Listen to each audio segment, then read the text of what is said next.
Hey, it's me, Tristan. Recording in my closet right now because it usually has better sound quality from everything else, and it's not got like a giant light to make the glare on the screen that bad. I've been like thinking about making this video for a little bit, but I decided that I should just do it now. Make it. Also, I've just got the being sick, so if I look bad or sound bad, it's that. But in case you didn't know, well, some of you might know. I used to make comics. There were before Tristan and Friends the cartoon and the one that came before then that's in Shattered. It's complicated. I actually made comics of Tristan and Friends. In this video series, I think I'm going to basically say some trivia about the comics, why they were made, some of the production facts, and just like general stuff. And I'll do a read-through of it, and then I'll do my thoughts on it, and then we'll move on to the next one. However, first off, I need to talk about some comics that were actually destroyed, or I cannot find.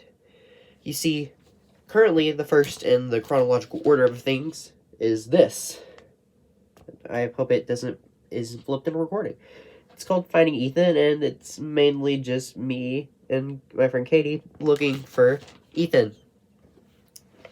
You see, before this comic, there was one that me and my friend Ethan, I don't know if we're still friends, Ethan made, that was like a Bendy fan comic.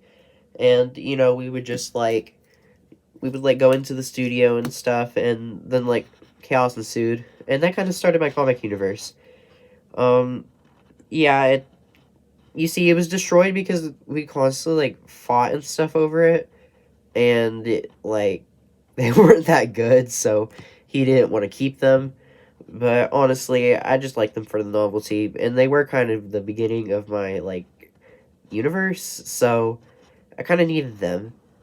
I actually got away with keeping some production pages, because, like, we'd obviously have multiple drafts and stuff, and sometimes I would just make drafts for comic ideas and then reincorporate them into my issues, because we'd split them up.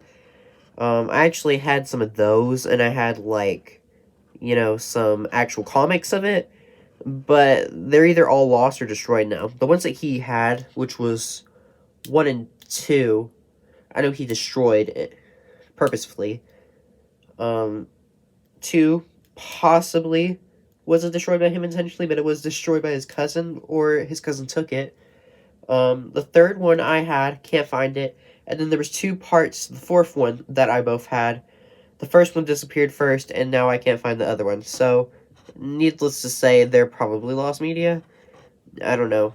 I mean, I can basically summarize the events of it. It's just, kind of wanted to have them. But, whatever. I like, really quick. Obviously, this isn't how he was drawn in the comics, but, yeah. Obviously, I don't like Bendy anymore, and I try to stay away from using copyrighted properties in my comics. I just do my friends. Just kidding. So, yeah, that was pretty much the whole gist of that one's development. The plot was basically that me and Ethan got home from school one day. We went to the studio. We got stuck inside. Shenanigans ensue. We meet a girl in there. She gets killed off in the next issue. I bring in a whole bunch of my friends. It turns out that the place actually is going to explode. I find a time stone. All my friends get killed. I throw it on the ground. I find out what the time stone does. I get everyone back. We basically set off a bomb where it's going to explode. Everyone gets out. It explodes. And then everyone goes home. And then there's like this weird fourth wall break where they're in a movie theater. You could take whichever one is canon. The dead girl does appear later. And there's like the end of Bendy's ghosts in a later comic issue. It's not important. But yeah, that's basically all you need to go about this new series, and everything you need to know for the next issue. Yeah.